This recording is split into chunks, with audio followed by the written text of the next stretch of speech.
Diane and I are going to take a few minutes to do the Ask Don, Ask Diane shit That's what it was. question. So Diane's going to do one. Yep. There she goes. There she goes. Somebody All right, wrote. you've got to fucking stop hitting that. It's terrible. We're answering. I'm not answering shit. Fuck. All right, we're answering if you Don and Diane ask shit Go questions. ahead. You'd like to hear yourself talk. You started. Go ahead there, blabbermouth. Go ahead and answer a question. Come on, sweetie. I don't think I should answer this right now because the first question is, how have you stayed married to you for so long without killing you? It's lasted 36 years. As soon as we hang up on this thing, that's the last you'll ever see of him. I'm done. There you go. How have I stayed married to him for that long without killing him and all the animals? Well, we've killed plenty of animals down here because we lived on a farm. But honestly, I think that he was gone so much and I became so independent that I didn't need him here. I just wanted him here. And there's a big difference in needing somebody to take care of normal everyday shit when the roof's leaking and the pipes are froze. But if you can take care of that stuff yourself, then it becomes a whole different thing. You just miss them and want them here. I should have divorced Don so many times. He has not been a good husband. And he should have divorced me just as many times. So we are about as far from having the perfect marriage in the world. I think sometimes people see us because we have been together so long and we get along so good now. We play off of each other. But it's been a hell of a ride. When Don and I were married on the same ship, and he decided he wanted to go to Bud's, and I didn't even know what Bud's was, but I said okay. And so I was with him every step of the way. And just so happens Don's platoon, he was the only one married on that platoon. So being married to a SEAL is hard, but being married to the only married SEAL on a platoon, he put me through hell. I think we just really like each other. I think that if we weren't married, that we'd be buddies. We sort of think the same way, political stuff and about how to raise kids, and very passionate about the same things. We generally like each other. But I think when we stood up there and got married all them years ago in that little old chapel over at Point Loma, I believe we meant what we said. And no matter how bad it got, we was in it for the long haul. And I do believe that no matter how many fights and everything we got into, I truly don't believe either one of us ever thought the other one would go anywhere. And so that's a comfort. And, you know, saying I'm going to leave your ice, and God, I've said it. I've dragged them Kims up to hotel rooms. I remember one time my little son said, Mama, next time you leave Daddy, can we get a hotel with a pool? I mean, we have had knockdown dragouts, but we just really like each other. You know, at this point, especially, of course we love each other, but we really enjoy each other's company. And I don't think that we could think of anybody that we would rather spend the evening with, the morning with, a vacation with, rather than spending it with each other. And I think that's the key. I think you have to really, really like each other. And a lot of people say when the children leave, the whole empty nester thing and all that. Dawn and I have now sort of reverted back to the same way we were when we first started this long journey.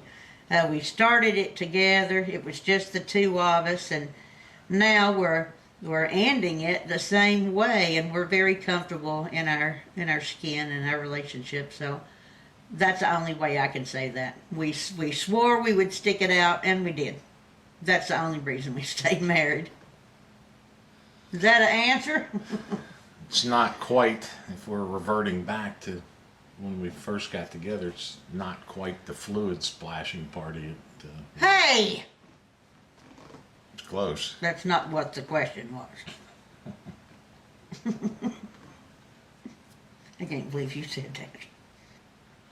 A guy had a question about losing your trident, being removed from the database, and about seals in general getting along. And if there's ever friction from one seal to another, and there's a lot of misconceptions out there about seals, but we are part of society. We have our own problems. And seals certainly have a grading scale from A to F. You're down there in that C- category of shit. I mean, your days are kind of numbered. I checked the database one time. I just searched trident in it, revoked. And I found over 20 ways of losing your trident, whether it's performance related, safety related, drugs, alcohol, criminal activity. You know, guys get caught up in shit. We're a rebellious type of guy. You know, we're kind of overachieving. We're kind of high strung. We're into mischief all the time, and we're not always the best guys in the world. You know, roaming around society. You know, that's for sure. But we have our own set of problems. We have our 10% in SEAL team, and it usually takes care of itself pretty quickly. But there are guys that don't kind of fit in personality-wise or something. They have met the standards to get there, but they, you know, march to the tune of a different drum sometimes. And you make it through with the guys, because you do have to get along. There's nothing worse in a platoon than somebody that's just kind of on the outside, and it's not hard to get that way. If guys don't trust you, probably the thing a lot of guys don't know is a bad day in SEAL team can be your last day really quickly. You are expected to keep progressing up.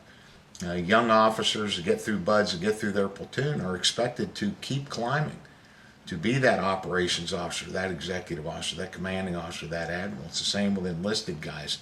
The leading petty officer, the chief of the platoon, the command master chief, and things like that. And every promotion, every step that you take comes with a whole new can of whoop-ass responsibility-wise.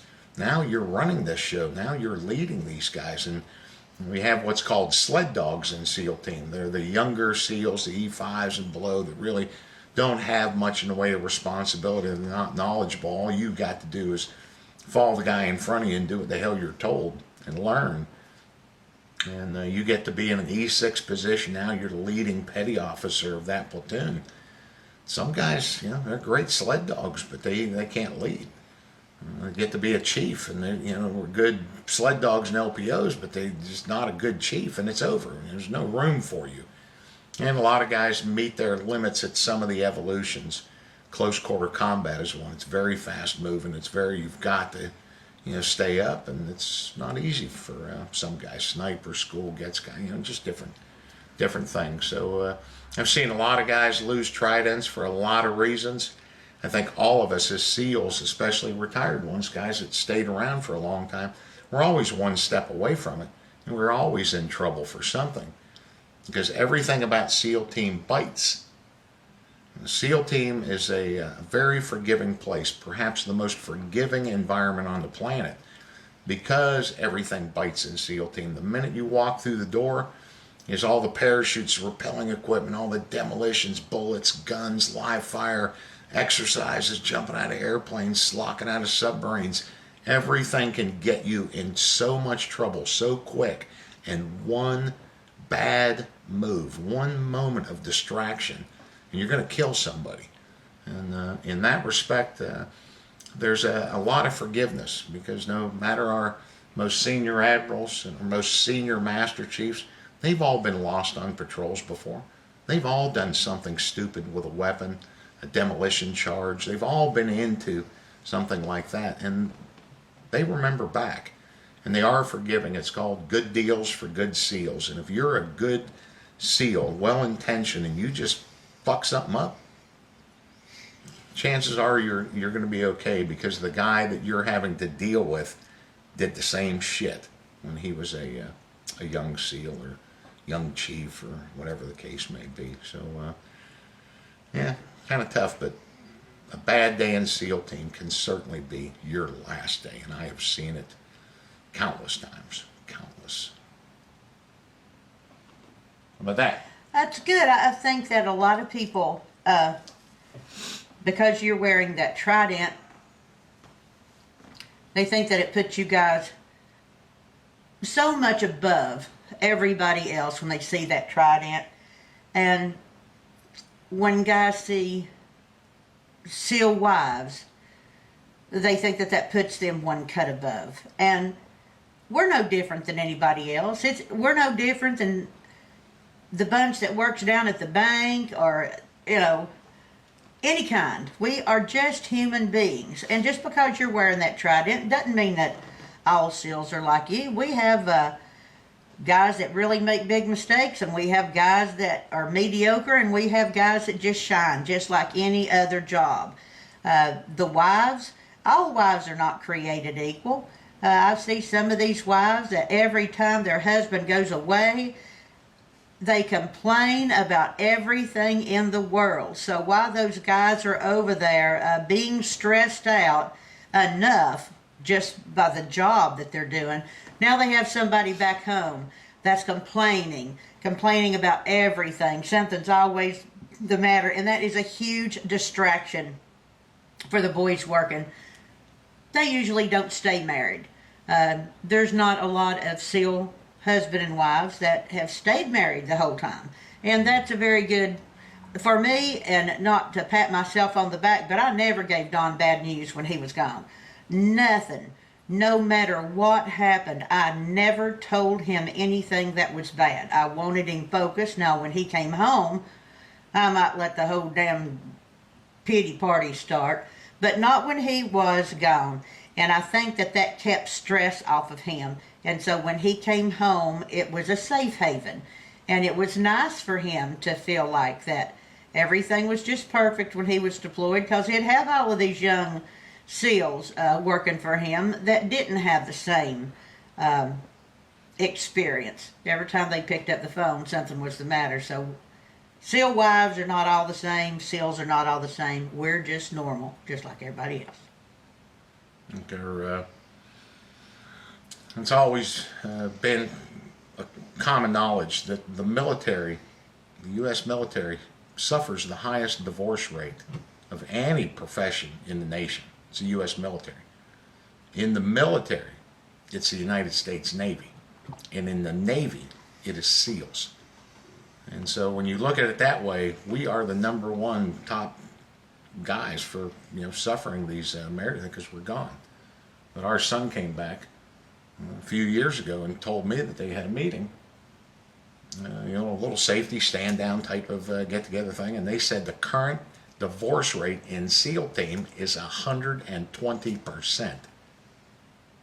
And I said, how the hell can you get 120%? He said, guys working on their second, third, fourth marriages.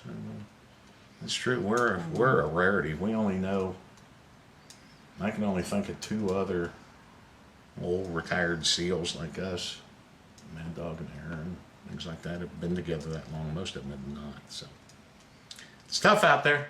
Tough for everybody. But wouldn't have it any other way.